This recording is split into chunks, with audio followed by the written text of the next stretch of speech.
ውድ የተከበራችሁ የወርልድ ፖድካስት ቤተሰቦች እንዴት ናችሁ? ይህ ፖድካስት በአጭር ጊዜ ውስጥ እየተመሰረተ ነው እና ብዙ ተከታዮች ስለሌሉት ሰብስክራይብ በማድረግ እንዲሁም የደወል ምልክቷን በመጫን አዳዲስና የተለዩ አዳዲስ ክስተቶችን በዚህ ፖድካስት የምለቃቸው ሁሌ እንዲደርሷችሁ የደወል ምልክቷን በመጫን ያው ቤተሰብ ይሁኑ እላለሁ። ዛሬ የማነሳው ሰሞኑን ብዙ ጊዜ መነጋገሪያ የሆነው በጣም ከ50 እና 60 ሺህ አካባቢ ህዝብ በቲክቶክ ተቀምጦ ጉዳይ ብሎ ብዙ ነገሮችን ሲያወራና ብዙ ነገሮችን ሲመካከርበት ሲወያዩበት እንዲሁም የተለያዩ መረጃዎችን ሲያጣሩበት ብዙ ወንድሞች የደከሙበትን ጉዳይ ነው ዛሬ የማነሳው። ይህ ጉዳይ ከሁለት ወር በፊት የተከሰተ ጉዳይ ነው። ዛሬ ላይ ትልቅ አጀንዳ ሆኖ መነጋገሪያ እየሆነ ያለው ማለት ነው። ይህ አጀንዳ ስለ ሀና ነው። ሀና ትባላለች። ሀና ማለት በሳዑዲ አረቢያ ውስጥ ትኖር የነበረች አንዲት እንደውም ቲክቶክ ላይ ሶሻል ሚዲያ ላይ ፌመስ የነበረች ልጅ ናት እና ይቺ ሀና የምትባል ልጅ በሳዑዲ አረቢያ በህገወጥ መንገድ ነበር ትኖር የነበርና ወደ ኢትዮጵያ ገብታ እንደገና ደግሞ ኢቃማ በህጋዊ መንገድ ወደ ሳዑዲ አረቢያ መግባት ትፈልግ ነበር። ይህን ጉዳይ ለባሏ ካዋየችው በኋላ ባሏ ያው እንዳልፈቀደላት ብዙ መረጃዎች ያው ይናገራሉ። ብዙ መረጃዎች አሉ። ነገር ግን ያው እሷ ህጋዊ ሆና መኖር እንዳለባት ስለወሰነች አንዲት የወለደቻት ህፃን ልጅ ነበረቻት። እሷን ጥላ በየመን በእግር መንገድ ማለት ነው ወደ የመን ተመለሰች። ወደ የመን ከተመለሰች በኋላ አብረዋት የተጓዙ ልጆች አሉ። ከእንትና እንደውም ደላላውን ያገናኛት ጌታቸው የሚባል የባሏ ጓደኛ ቤስት ጓደኛ ነው። የአንድ ሰፈር ልጆች ናቸው፣ አንድ አካባቢ ልጆች ናቸው እና ዋናው ደላላ ይመች ይባላል። ይመች የሚኖረው ያው በሳዑዲ አረቢያ ጅዳ ከተማ ነው እና ይመች ደግሞ ያው ወደ ድንበር የሚያሻግር ሰው ነው። ወደ ድንበር ወዳሉ ደላሎች የሚያደርስ እሱ ሳዑዲ አረቢያ ላይ ሰዎችን የሚሰበስብ ደላላ ነው ማለት ነው። እና ይህች ልጅ ከአብረዋት ከሚጓዙ ለገሰ እንደገና ደግሞ የገጠር ልጅ በሚባለው የቲክቶክ ስሙ እንደገና ደግሞ ሌላ ልጅ አብረዋት የተጓዘ አሊ የሚባል ልጅ አለ ማለት ነው። እነሱ ሆነው ወደ ድንበር በኩል ተጓዙ ማለት ነው። እዛ ከተጓዙ በኋላ ብዙ ነገር የሚጀምረው እዚህ ላይ ነው። ብዙ 3 የራያ ልጆችን አግኝተው እንዲሁም ሌሎችንም አግኝተው የሆነ ቦታ ላይ እንዳረፉና ከዛ በኋላ ደግሞ ጉዟቸውን ቀጥለው ወደ ድንበር እንደተጓዙ ብዙ ንግግራቸው ላይ አንድ አይነት የሆነ ወጥ የሆነ ንግግር ነው የሚናገሩት እዚህ ድረስ። ከዚህ በኋላ ያለው ችግር ነው ትልቁ ነገር እንትን የሚለን። እናም ይህንን ጉዞ እየተጓዙ በነበረበት ታይም ሽፍታ እንዳገኛቸውና ድንበርን አለፍ እንዳሉ ሽፍታ እንዳገኛቸውና ያ ሽፍታ ደግሞ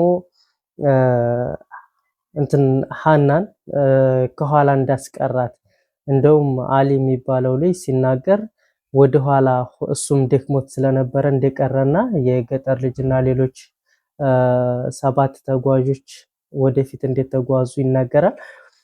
የገጠር ልጅ ደግሞ ያው ይሄን ነገር ያው በደንብ ባያብራራውም የተወሰነ የሆነ የመመሳሰል ነገር አለው ወሬያቸው ላይ። ነገር ግን የሚለያየው ምንድነው? የገጠር ልጅ አንድ ሽፍታ እንደያዛቸው ነው የሚናገረው። አሊ ደግሞ 2 ሽፍታዎች እንዳሉ ነው እየተናገረ ያለው።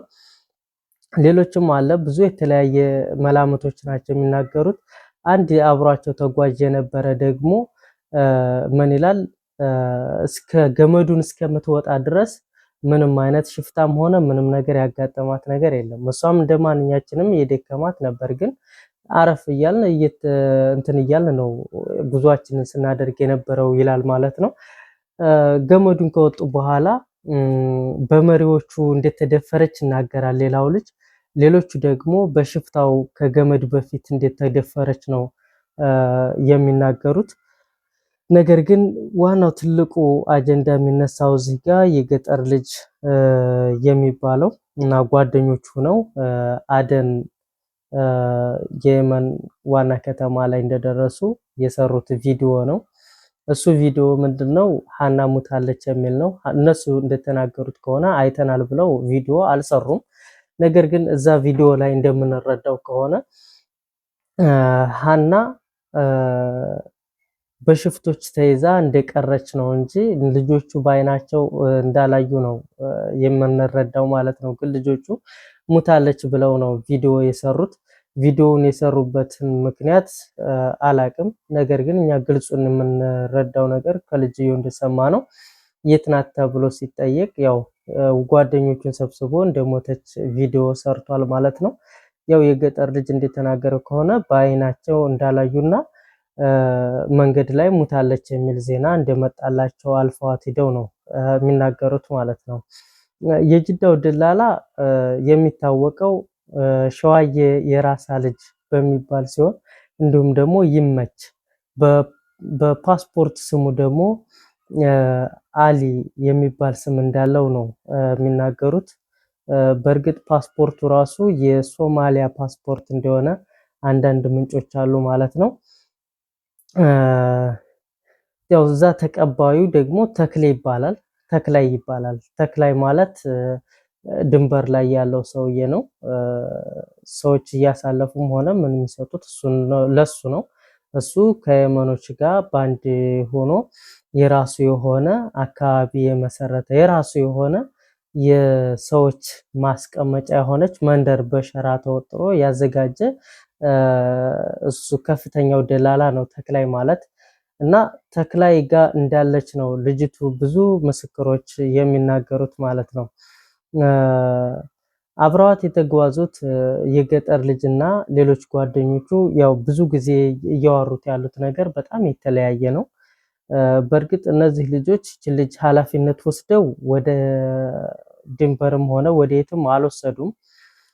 የነሱ ጥፋት ምንድነው? ግልጽ ነገር ሙታለች ማለታቸው ብቻ ነው። ሙታለች ማለታቸው በአይናቸው ያላዩት ነገር ቪዲዮ መስራታቸው ይሄ ትልቅ ጥፋት ነው። በእርግጥ እነሱ የሰሩትን ቪዲዮ ቢሆን ሙታለች ብለው በአይናችን አይተናል ብለው አይደለም ቪዲዮውን የሰሩት ማለት ነው። ቪዲዮውን በአይናችን አይተናል ብለው እስካልሰሩ ድረስ እኛ ልንፈርድ አንችልም። ምክንያቱም እነዚህ ልጆች ሙታለች ተብለዋል። ለቤተሰብ ያወቁትን ነገር ነው ያስረዱት ብዬ ነው ማምነው፣ በእንደኔ አመለካከት ማለት ነው።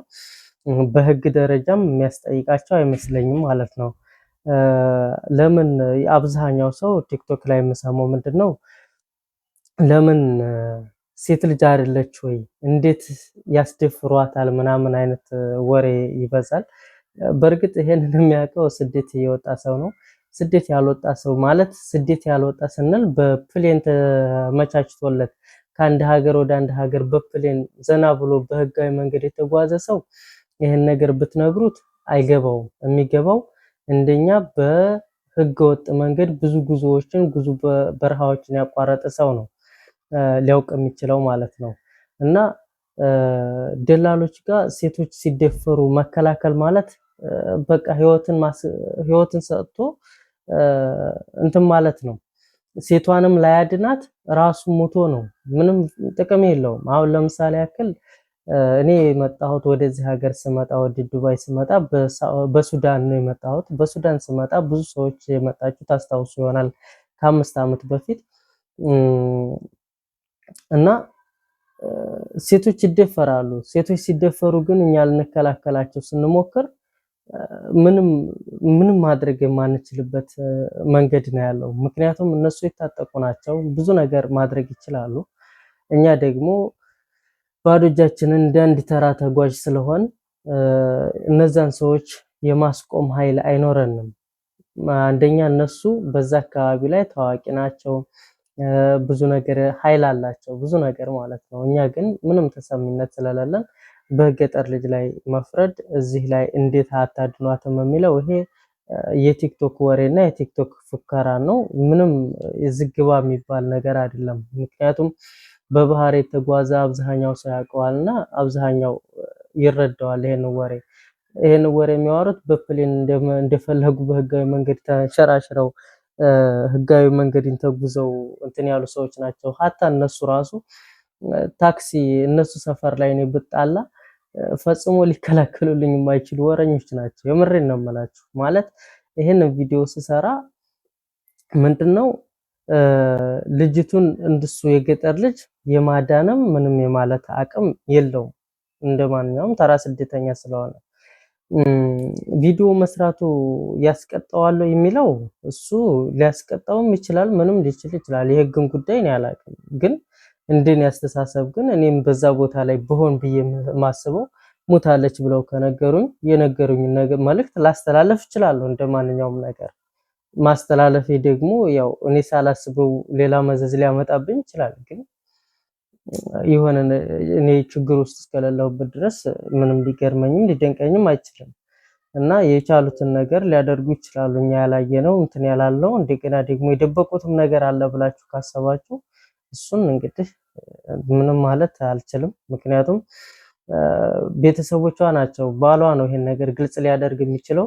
የገጠር ልጅ ወይንም ጓደኛው አብረዋት ሲጓዙ እነሱ ሶስቱ ልጆች አብረዋት የተጓዙት ልጆች አንዳቸው በአማና ተጉዘው ከሆነ እነዚህ ሶስቱን ልጆች አስይዘው አንደኛው ልጅ በአማና በነፃ የሚጓዝ ከሆነ ያኔ ሊጠየቅ ይችላል ማለት ነው። የገጠርም ልጅ ይሄንን ከሆነ ያደረገው ማለት ነው። ሌላው ደግሞ እንግዲህ እንደምንሰማው ከሆነ የአለመሞቷን መርዶ ማን ተናገረ ነው ዋናው ትልቁ ነገር። እቺ ልጅ ሙታለች ተብሎ በነገጠር ልጅ ተሰርቷል ቪዲዮ፣ በደላሎቹ ተነግሮናል ብለው ሙታለች ብለውናል ብለው ሰርተዋል ቪዲዮ። አለመሞቷንስ ማን ሰራ ስትሉ ደግሞ መሐመድ አረብ ነው። መሐመድ አረብ ሸሞ እንለዋለን ቲክቶክ ላይ ብዙ ጊዜ በጣም ከሚያስቀና አንዱ ሰው ነው። እንግዲህ የሚያስቀን ምንድነው መሐመድ አረብ ማለት ያው ልታውቁት ትችላላችሁ። የሆነችን ነገር ገደፍ ብሎ ከሌ እንደዚህ ነው ምናምን የሚለው ነገር በጣም ነው የሚያስቀኝና እሱ ነው አለመሞቷን መርዶ ያመጣው። በእርግጥ ይሄ ልጅ አልሞተችም ብሎ ሲናገር ብዙ መከራዎች ሊደርሱበት ነበር። ግን አብዛኛው የቲክቶክ ማህበረሰብ የሱን የዋህነት ስለሚያውቅ አልፈውታል ማለት ነው። እሱም ደግሞ ከጥሩነት ከልብ የመነጨ ደግነት ነው እንጂ የተናገረው መጥፎ ነገርን አስቦ አይደለም። እና እንዳልኳችሁ የመሞቷን ጉዳይ መሐመድ አረብ እንዳልሞተች ተናገረ። ዜናው ተሰራጨ ማለት ነው። ብዙ ልጆች የዓይን እማኞች በተክላይ ምንድን እንበለው የተክላይ መንደር እንበለው በቃ አጠቃላይ ተክላይ የሚመራት መንደር ውስጥ ላይ የሸራ መንደሮች ውስጥ እዛ ውስጥ እንዴት ታየችና እዛ እንዴት ታገተች ብዙ የዓይን እማኞች በተለይ እነዚህ ሰዎች በጥቅምም ሆነ በተለያየ ነገር ለሶሻል ሚዲያ ድምቀት ተከፍሏቸው ወይንም የሆነ ነገር ነው ብለን የማናስባቸው ሰዎች አንዲት የስልጤ ልጅ እና አንዲት ኦሮሞዋ ልጅ የተናገሩት ነገር በተለይ የነዚህ በጣም አሳማኝ መረጃ ነው ማለት ነው። ምክንያቱም እነዚህ ልጆች ውሸታቸውን ምንም ነገር ሊሉን ስለማይችሉ። ሁለተኛ እንደገና ደግሞ እኔ በጣም እንትን ታልኩት ነገር ውስጥ ልጅየዋ ምንም አይነት የቪዲዮም ሆነ የፎቶ መረጃ ለመሞቷ ምንም አይነት ማስረጃ የለም። በተለይ በቪዲዮ ያቀረበው ሰውዬ ሙታለች ብሎ አጽም ያወጣው ከአመት በፊት ምናምን የሞተን ሰውን አጽም ነው ያመጣው። አንድ የሁለት ወርና የሶስት ወር የሆነው ሬሳ የዛን ያክል ምንም አይነት ነጭ የሆነ እንትን አጥንት አይፈጥርም። እና ይሄ በጣም የተሳሳተና በጣም ውሸት የተሰራበት ነገር እንደሆነ ምንም ጥርጥር የለውም። ልጅቱ ላለመሞቷ 100% ብዙ መረጃዎች አሉ ማለት ነው። እንደሰማነው ከሆነ እንዳሳዩን ከሆነ ብዙ መረጃዎች አሉ። እና ዋሻ ውስጥ እንዳሰራት ነው ተክላ የሚናገረው። ዋሻ ውስጥ እንዳስቀመጣት አብረዋትም ብዙ ሴቶች እንዳሉ ነው እየተነገረ ያለው። በእርግጥ የሸዋ ልጆች ብዙ ቆነጃጅት ልጆች በተክላይ በኩል የተጓዙ በተለይ ከሳዑዲ ወደ ኢትዮጵያ ለመሄድ ማለት ነው የተጓዙ ልጆች እዛ ቦታ ላይ ታግተዋል። ቆነጃጅት ልጆች አልሄዱም፣ ወደ ኢትዮጵያ አልሄዱም ማለት ነው። እና